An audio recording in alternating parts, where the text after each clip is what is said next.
शर्मा और आप देख रहे हैं crash course on medieval Indian history on Arpita Sharma classes. आज के इस लेक्चर में हम बात करेंगे अरब एंड टर्किश इन्वेजन्स के बारे में। But before starting this lecture here is a small announcement for all of you that Unacademy लेकर आए हैं comprehensive coverage till mains offer. As you know that prelims 2020 and 2021 were postponed due to coronavirus pandemic. So Unacademy brings you a non-stop coverage of prelims and mains classes, notes and test series for you. Now take 1 year or 2 year subscription on Unacademy Plus and you will get extended classes till you give your mains attempt. 1 year subscription on Plus will be applicable till mains 2022 exam. And 2 year subscription will be applicable till mains 2023 exams. Also we have another offer of civil service exam assure. आप 2 साल का अगर subscription लेते हैं तो Unacademy assure करता है कि अगर आप एग्जाम देने के बाद रिजल्ट से खुश नहीं हैं तो अनअकैडमी आपको 1 साल का फ्री सब्सक्रिप्शन भी देगा। We promise you to give free 1 year extension to help you crack your exam. With these subscriptions you will also get 20 books covering prelims and main syllabus and current affairs with previous year questions free of cost delivered right at your home. So use the code ARPITA10 ARPITA10 and get 10% discount on your subscription. The links are given below the lecture. देखिए, अरब और Turkish invasion को समझने के लिए आपको समझना पड़ेगा political background की अरब इन्वेजन्स स्टार्ट कैसे हुए। अगर इंडियन कंटेक्स्ट में बात करें जो सिंध और मुल्तान वाला जो रीजन है, दिस वर्ड स्पेशली आप देखेंगे ये वाला जो पार्ट है, जैसे आप मॉडर्न डे आज पाकिस्तान और some parts of Afghanistan also, थोड़ा सा पार्ट ये वाला भी आप देख सकते हैं, this whole extended part, this covered part. Sindh और मुल्तान वाला रीजन जो था, this was the basically the gateway to the northern plains. It was gateway to Kannauj, it was gateway to Delhi का पुरी, यानी कि हमारी प्यारी दिल्ली। और ये जो पार्ट था ये खैबर पास से होता हुआ भी निकलता है, दिस होल पार्ट। यहाँ पर पॉलिटिकल अगर समझे पॉलिटिकल एडवांसमेंट कहाँ पर स्पेशली अरेबियन इन्वेजन्स के दौरान हुई।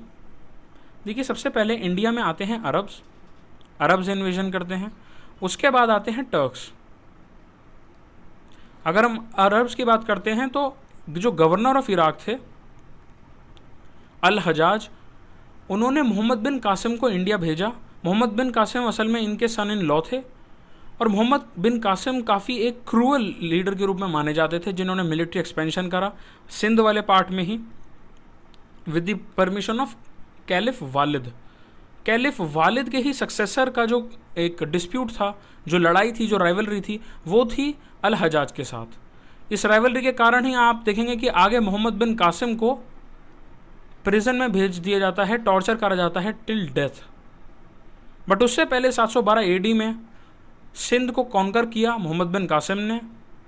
जो वहाँ के कैलिफ थे वालिद, उन्होंने मोहम्मद बिन कासिम को परमिशन दी कि वो सिंध वाले पार्ट में जाएं, और सिंध ने ऐसा कभी भी डिस्ट्रक्शन देखा नहीं था जो कि देखने को मिला under Muhammad bin Qasim. These are the images that you can see. अब अगर जब सिंध और मुल्तान की तरफ मोहम्मद बिन कासिम बढ़े तो स्पेशली जो पार्ट है सिंध वाला पार्ट और मुल्तान वाला पार्ट, वहाँ पर भी कोई ना कोई राजा होंगे। वहाँ के उस समय के राजा थे दाहिर को एक बहुत एबल एडमिनिस्ट्रेटर माना जाता था और वो एक बहुत ही पैसिफिस्टिक किंग थे जो कि राज्य को बहुत बढ़ाना चाहते थे, अच्छा राज्य रखते थे। वो एज सच कोई बहुत क्रूअल राजा नहीं थे। बट जब बात आती है टेरिटरी को बचाने की तो दाहिर और कासिम में एक युद्ध होता है जिसका नाम है battle of Rewar around 712 AD। But unfortunately because Mohammad bin Qasim जिस पावर के साथ और मिलिट्री के साथ आए, बैटल ऑफ रेवाड़ में किंग दाहिर जीत नहीं पाए। King Dahir was defeated and Sindh and Multan were directly captured. और मोहम्मद बिन कासिम ने मुल्तान वाले पार्ट को स्पेशली कहा है सिटी ऑफ गोल्ड। अब अगर आप आगे वाले मैप में देखें, स्पेशली दिस पार्ट, आप देखेंगे कि जो मुल्तान और सिंध वाला जो रीजन है, why was it of the most important. देखिए, ये वाला जो पार्ट है गेटवे के रूप में काम करेगा, प्लस यहाँ पर ट्रेड बहुत ज़्यादा होती थी। स्पेशली ये गुजरात वाला पार्ट भी यहाँ, और ये जो पोर्ट्स वाला पार्ट है डायरेक्टली यहाँ पर पोर्ट्स में भेजे जा सकते थे शिप्स। ये बहुत स्ट्रैटेजिक लोकेशन थी। अब इस स्ट्रैटेजिक लोकेशन पर जो टर्क्स थे, स्पेशली जो अरब्स थे, वो चाहते थे कि अपना, वो पहले ट्रेड के इरादे से आते थे, बट ट्रेड में हमेशा एक कंसेप्ट होता है कि सप्लाई एंड डिमांड का। अगर डिमांड नहीं है या सप्लाई प्रॉपर नहीं आ रही है तो ट्रेड के अंदर पैसा जो है, जो वेल्थ है, उसे बढ़ाया नहीं जा सकता। इसलिए वहाँ पर अगर आप ट्रेड प्रॉपर तरीके से नहीं कर सकते हो तो ट्रेड जहाँ पर हो रही है उसी को कंट्रोल में कर लो, ये इनकी स्ट्रैटेजी थी। और इस स्ट्रैटेजी को उन्होंने अमल भी करा, और सिंध और मुल्तान के काफ़ी पार्ट जो हैं, स्पेशली आप ये वाला पार्ट देख सकते हैं, दिस होल पार्ट, ये सिंध वाला पार्ट है, ये मुल्तान वाला पार्ट है। इसको अगर आप यहाँ पर देखेंगे, this part and this part, ये पार्ट कैप्चर कर लिए गए। अब अगर एडमिनिस्ट्रेटिव सिस्टम को देखा जाए, देखिए सिंध और मुल्तान को मोहम्मद बिन कासिम ने, बिकॉज मोहम्मद बिन कासिम एक अरब सिस्टम को फॉलो कर रहे थे, उन्होंने फॉलो किया इक्तास का सिस्टम। इक्तास बेसिकली जो होते हैं वो होते हैं डिस्ट्रिक्ट्स। इवन अगर आप आज भी पाकिस्तान में जाएंगे, आप वहाँ के डॉक्यूमेंट्स को कभी देखेंगे या समझेंगे तो वहाँ पर भी डिस्ट्रिक्ट्स के लिए जो टर्म यूज़ होती है वो इक्ता यूज़ होती है। जो सिंध और मुल्तान के रीजन थे उसको, जैसे मान लीजिए इस पर्टिकुलर एक रीजन है ये सिंध में, तो इसको डिवाइड कर दिया गया फर्दर डिस्ट्रिक्ट्स में, जिनको कहा गया इक्ता। ये एक इक्ता है, ये दूसरा इक्ता, ये तीसरा, ये चौथा। और इस फर्दर इन इक्तोज, ये जो इक्तास थे, दीज इक्ताज और basically headed by the Arab military officers. यानी कि आज के अगर कंटेक्स्ट में आप समझे तो जो ग्रुप ए वाली जितने भी पोस्ट थी उन पर मुस्लिम लीडर्स को, स्पेशली अरब मिलिट्री लीडर्स को रखा गया, बट जो लोकल रूलर्स थे, जो लोकल हिंदू ऑफिसर्स थे, उनको ग्रुप सी या ग्रुप डी की पोस्ट दी गई, जिससे कि जो डिवीज़न है, जो एडमिनिस्ट्रेटिव सिस्टम है, उसका डिवीज़न प्रॉपर तरीके से हो और लोकल हिंदू ऑफिसर्स उसको संभालें, बट उसको टैकल ऊपर से जो टॉप वाली जो अप्रोच है वो केवल और केवल अरब मिलिट्री ऑफिसर्स द्वारा की जाए। तो ये आपको याद रखना है। जितने भी नॉन मुस्लिम्स थे उनके ऊपर टैक्स लगाया गया, जिजिया उन पर लगाया गया। Jizya is basically non Muslim tax.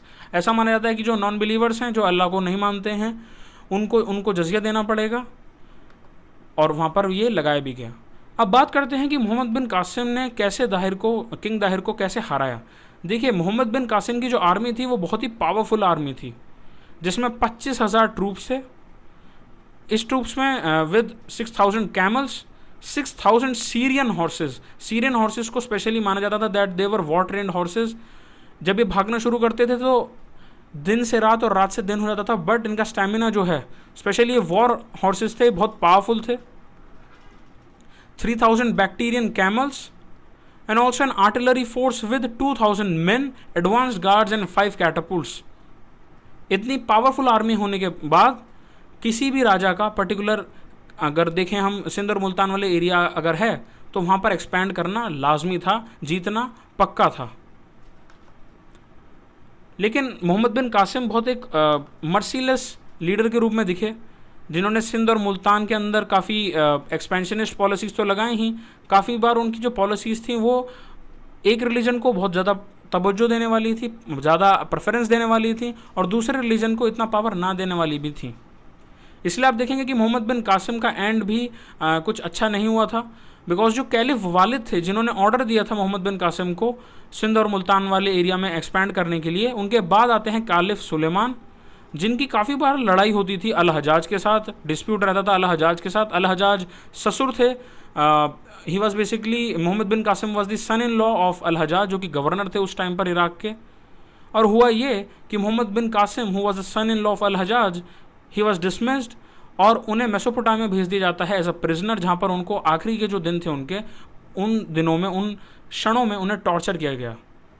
और आने वाले अगले 150 साल तक सिंध और मुल्तान वाला जो पार्ट है, जो कभी एक बहुत ट्रेडिंग हब था, वो अब कैलिफ एम्पायर के अंडर था डायरेक्टली। अब अगर बात करें कि इससे इफेक्ट्स क्या है, देखिए अरब कन्क्वेस्ट जो हुआ था ऑलमोस्ट अराउंड 712 AD में, इससे हुआ ये कि पहली बार इंडियन सब कॉन्टिनेंट के अंदर इस्लाम की एंट्री होती है, स्पेशली सिंध वाले पार्ट से, सिंध का जैसी सब्जुगेशन होता है। इससे हुआ ये कि जो इंडियन फिलॉसफी थी, एस्ट्रोनॉमी थी, न्यूमेरल्स थे, आर्किटेक्चर था, म्यूज़िक, एस्ट्रोनॉमी, पेंटिंग जैसी चीज़ें, एडमिनिस्ट्रेशन जैसी चीज़ें, वो इन अरब्स के द्वारा, अरब कॉन्क्वेस्ट में इन्हीं इन्वेडर्स के द्वारा यूरोप के तरफ ले जाई जाती हैं। इसलिए आप काफ़ी बार जो कुछ टर्मिनोलॉजीज़ हैं, जो एटाइमोलॉजीज़ हैं, जो लैंग्वेजेस में यूज़ होते हैं, जैसे कि वर्ड हो जाता है मदर वाला वर्ड, जिसको कि मार्था भी कहा जाता है कई बार, तो ऐसा हिस्टोरियंस द्वारा माना जाता है कि जो वर्ड्स हैं इनका एक्सचेंज स्पेशली हुआ है इन्हीं तरीके के कन्क्वेस्ट के कारण, जैसे अरब कन्क्वेस्ट हो जाएगा, आगे टर्किश कन्क्वेस्ट भी हम देखेंगे जो टर्क्स ने किया। अब अगर टर्किश इन्वेजन की बात करते हैं, देखिए आपको क्रोनोलॉजी ज़रूर याद रखनी है। बेसिकली आपको ये तो पता होना चाहिए कि अरब्स पहले आए, उसके बाद टर्किश इन्वेजन हुआ।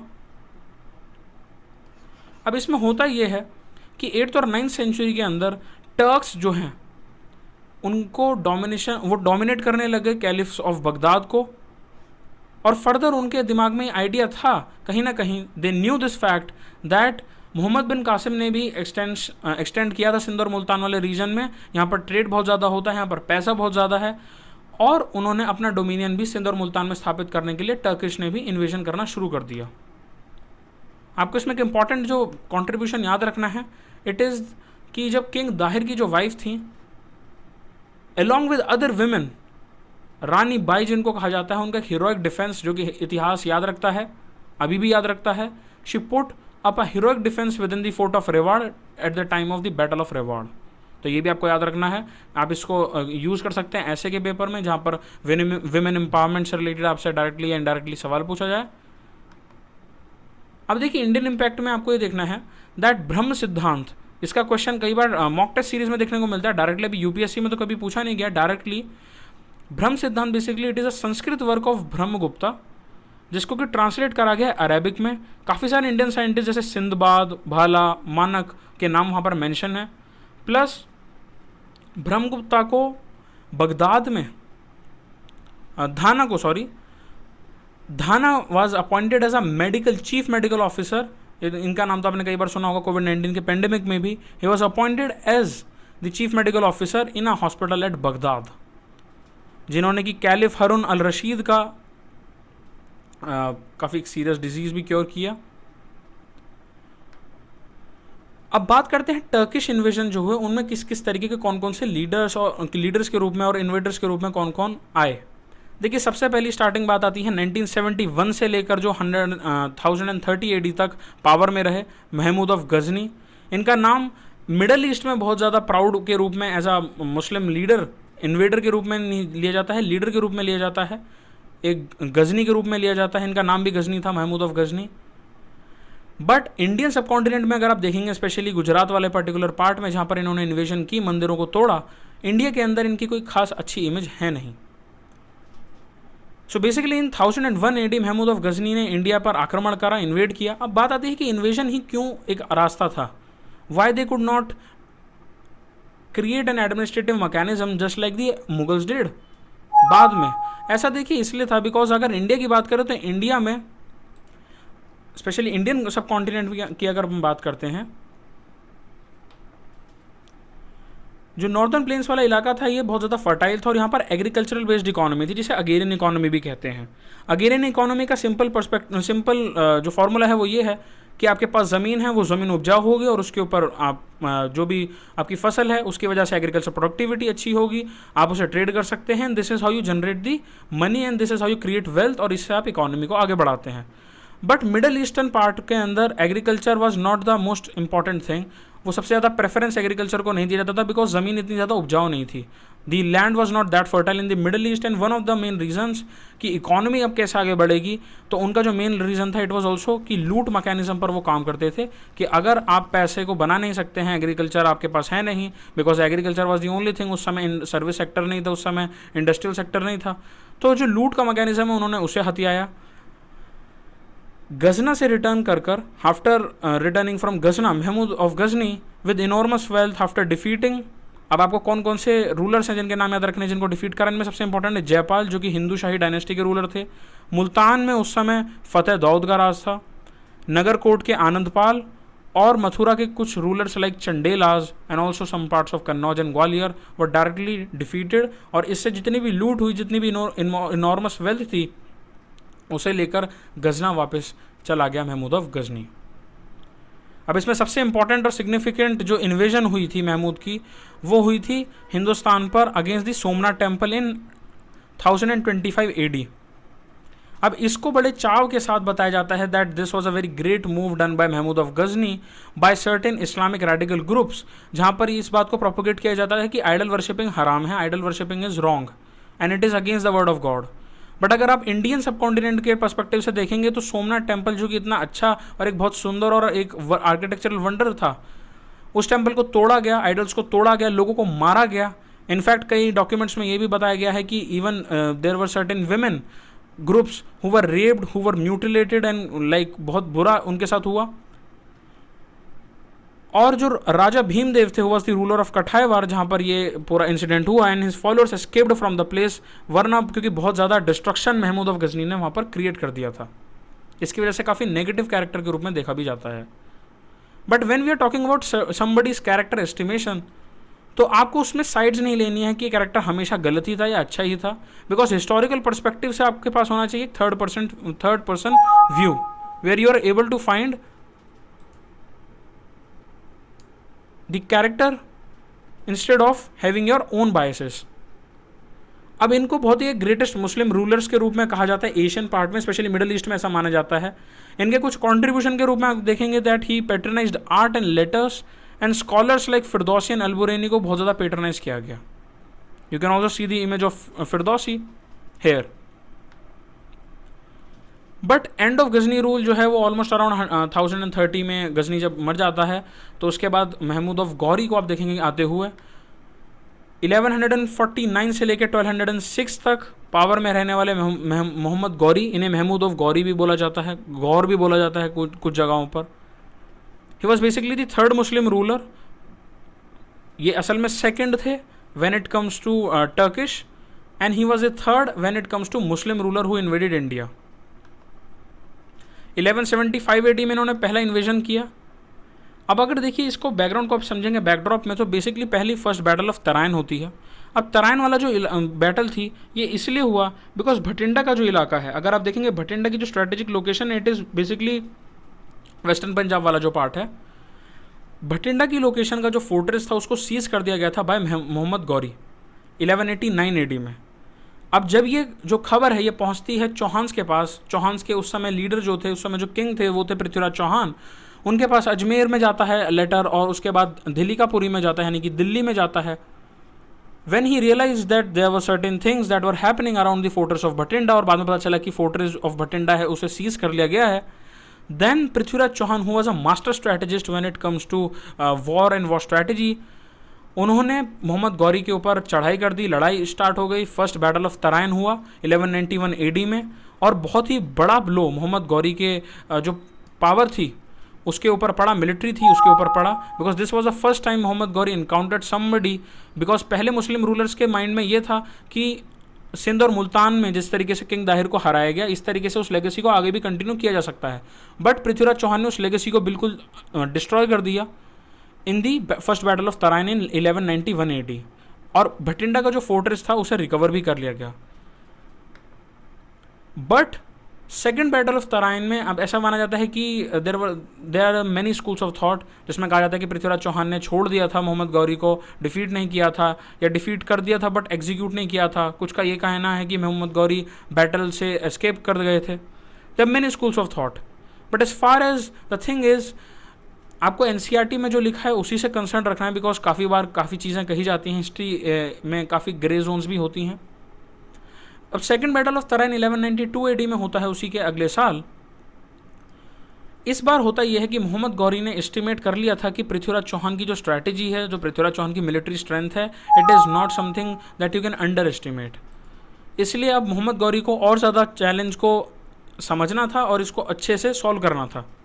पृथ्वीराज चौहान ने दो स्ट्रैटेजी अच्छे से बनाई, और उनकी स्ट्रैटेजी थी कि जितनी भी फोर्सेस हैं, स्पेशली राजपूत रूलर्स की, जो चाहमन्स थे, जो तोमर एम्पायर के जो बचे हुए फ्यूडिटरीज थे, जो राठौर्स थे, जो राजस्थान और अजमेर वाले रीजन में और फर्दर राजपूत रूलर्स थे, उनको एक साथ लाकर बैटल फ्रंट पर खड़ा किया जाए और सेकंड बैटल में ख़त्म कर दिया जाए मोहम्मद गौरी को। बिकॉज पृथ्वीराज चौहान जो थे वो ये समझ चुके थे कि मोहम्मद गौरी इज समबडी जिसके पास एक बहुत रॉन्ग इंटेंट है as far as the Indian subcontinent was concern.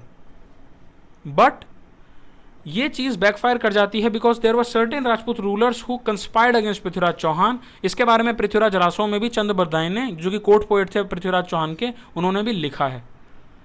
और इनका जो प्रेवेलेंट एग्जाम्पल आता है वो आता है राठौर्स का, जो कुछ स्पेशली जिसमें नाम लिया जाता है जयचंद का। और इस पूरी अनफॉर्चुनेट इवेंट में होता यह है कि सेकंड बैटल ऑफ तराइन में पृथ्वीराज चौहान हार जाते हैं, मोहम्मद गौरी जीत जाता है और पृथ्वीराज चौहान को प्रिजनर ऑफ वॉर के रूप में हेल्ड करा जाता है, अफगानिस्तान के करीब ले जाया जाता है and he is later put to death. और उनकी डेथ के बाद आप देखेंगे कि धीरे धीरे 1194 में 2 साल बाद राठौर रूलर्स में जो जयचंद थे, बैटल ऑफ चंदावर में उन्हें भी हरा दिया जाता है और पूरा मोहम्मद गौरी जो है वो टर्किश रूल को बिगिन कर देता है first time in India after the second battle of Tarain. देखिए 712 एडी के अराउंड जब किंग दाहिर को हराया गया बाय मोहम्मद बिन कासिम, उस समय पूरा कंप्लीट रूल स्टार्ट नहीं हुआ था इंडियन हिस्ट्री में। There were certain parts of Sindh and Multan जो कि कैप्चर हुए थे, not the complete part of the northern area. But second battle of Tarain के बाद ये पूरा स्टार्ट हो जाता है। कुतुबुद्दीन ऐबक जो कि कमांडर थे, he was one of the person in the slave dynasty, जो कि आगे भी कंटिन्यू करेंगे, दिल्ली सल्तनत को स्टार्ट करेंगे। He was appointed as the commander by Mahmud of Ghori. But आपको ये समझना होगा कि राजपूत जो हैं दे आर वॉरियर्स, और राजपूत ने भी इस पूरे पीरियड में, जो कि 5 साल का पीरियड बताया जाता है, this is basically the period of the Rajput uprisings and the Rajput mutinies. Mutinies मतलब बैकफायर करना। राजपूत चाहते थे कि अपनी पोजीशन को वो वापस बना लें, जैसे कि चौहान और चाहमन्स के टाइम पर थी, before Prithviraj Chauhan got defeated. And so basically 1193 से लेकर 1198 एडी के बीच का जो टाइम है, इसमें उन्होंने बहुत ज़्यादा म्यूटिनी स्टार्ट हुई। छोटे छोटे जो फिडेटरीज बचे हुए थे, जो कमांडर्स बचे हुए थे राजपूत मिलिट्री में, वो वापस म्यूटिनी स्टार्ट करते थे। बट कहीं ना कहीं कुतुबुद्दीन ऐबक एक एबल कमांडर थे जिन्होंने इन सभी को डिफीट किया और इनसे एक फ़ायदे का ये सौदा किया कि इन्होंने इनको हराने के बाद इनका जो रीजन था उसे भी अपने अंडर कंट्रोल में कर लिया। केवल हराकर छोड़ा नहीं, पावर को भी वहाँ से एब्जॉर्व कर लिया गया। और इससे जो दिल्ली है वो सेंटर के रूप में आता है and Mahmud of Ghori made Delhi as the capital. मैंने आपको फर्दर भी बताया कि बैटल ऑफ चंदावर 2 साल बाद होती है बैटल ऑफ तराइन के बाद, जिसमें कि मोहम्मद गौरी जो है वो जयचंद को हरा देता है। Basically Jaichand was the person who and the prime responsible, as said by many historians, who was responsible for creating a conspiracy which killed Prithviraj Chauhan on the battlefield, which made Prithviraj Chauhan a prisoner of war and later killed him by Muhammad Gauri. And basically this was the end of the power of the Chauhans and the Chahmans, to be more precise the Rajput rulers. Power उसके बाद आपको देखने को मिलती है मेवाड़ वाले reason में, जहाँ महाराणा प्रताप फर्दर पावर को कंसंट्रेट करते हैं। बट एज सच पूरे नॉर्दर्न प्लेन्स में राजपूतों का जो परचम है वो कहीं ना कहीं कुछ समय के लिए हटता हुआ दिखाई देता है। And battle of Chandawar 1194 AD में जयचंद को हराया जाता है और किल कर दिया जाता है भाई मोहम्मद ऑफ गौरी। अब इसमें आपको जो इंपॉर्टेंट चीज़ समझनी है, देखिए कंक्वेस्ट ऑफ बंगाल और बिहार भी है, where Muhammad bin Bakhtiyar Khilji who was one of the commanders of Muhammad Ghori just like Qutbuddin Aibak, Vikramshila को 1202 एडी में और 1203 एडी में नालंदा यूनिवर्सिटी को कंप्लीटली डिस्ट्रॉय कर दिया गया। ये इवेंट एक बहुत ही ब्लैक फ्लैग डे किस्म का इवेंट माना जाता है, बिकॉज नालंदा यूनिवर्सिटी में ऐसा माना जाता है कि 1203 एडी के अराउंड उस समय सबसे बड़ी लाइब्रेरीज होती थी of the world, one of the biggest and the most, सबसे बड़ी जो लाइब्रेरी होती थी इस समय नालंदा यूनिवर्सिटी उनमें से एक थी, उसके पास एक थी, जिसमें कि सारे जो इंपॉर्टेंट टेक्स्ट थे, डॉक्यूमेंट्स थे, काफ़ी डॉक्यूमेंट्स को जला दिया गया, इसलिए इसको ब्लैक फ्लैग डे भी माना जाता है। And because of certain Rajput mutinies, और महमूद ऑफ गौरी जो था उसकी पॉलिसी बहुत एक्सपेंशनिस्ट थी, but he was not a particular person who could be said that he was a great administrator, और वो चीज़ों को फोरसाइट भी नहीं कर सकता था। And that was one of the main reasons that he was assassinated on 25 March 1206 AD, on 25 March 1206 AD in Central Asia by some Shias and खोखर्स। अब कुछ हिस्टोरियंस का मानना, कुछ आपको टेक्स्ट्स में, कुछ बुक्स में ये भी देखने को मिलेगा that these were the Jats of Haryana. जब इंडिया में दिल्ली वाले पार्ट से निकलकर वापस खैबर पास से होते हुए मिडल ईस्ट की तरफ रवाना हो रहा था मोहम्मद गौरी, देन इसी बीच रास्ते में कहीं ना कहीं ऐसे भी कुछ हिस्टोरियंस का मानना है कि यहाँ पर जाट्स जो थे हरियाणा के, उन्होंने इसे असैसिनेट कर दिया। Plus Muhammad Ghori is also considered to be the real founder of the Turkish empire in India, because काफ़ी सारे इन्वेजन्स तो हुए बट गजनी लूट कर चला गया था, बट मोहम्मद गौरी ने यहाँ पर दिल्ली सल्तनत की नींव रख दी थी, जो कि हम आगे पढ़ेंगे as a slave dynasty. Now the question comes कि क्यों टर्क्स और अरब चाहते थे कि इंडिया को वो इन्वेड करें? Why not Central Asia, why not some other place? अब देखिए इंडिया का मैं आपको पहले ही बता चुका हूँ, जो सिंध वाला जो रीजन है, जो सिंध और मुल्तान वाला जो पर्टिकुलर रीजन है, वो स्ट्रैटेजिक लोकेशन पे था। और स्ट्रैटेजिक लोकेशन इसलिए थी बिकॉज यहाँ पर एक चीज़ थी, वो है trade. Trade was the most important thing. एक फॉर्मूला आप याद रख सकते हैं, दैट इज इक्वल्स टू, यानी कि economy is equal to empire. अगर एक एम्पायर को खड़ा करना है तो इकोनॉमी सबसे इंपॉर्टेंट चीज़ है। Basically the Arabs initially came to India for the purpose of trade, लेकिन जब उन्होंने देखा कि ट्रेड में सप्लाई डिमांड और बहुत सारी चीज़ें हो सकती हैं, यही चीज़ आप देखेंगे कि ब्रिटिशर्स ने भी करी।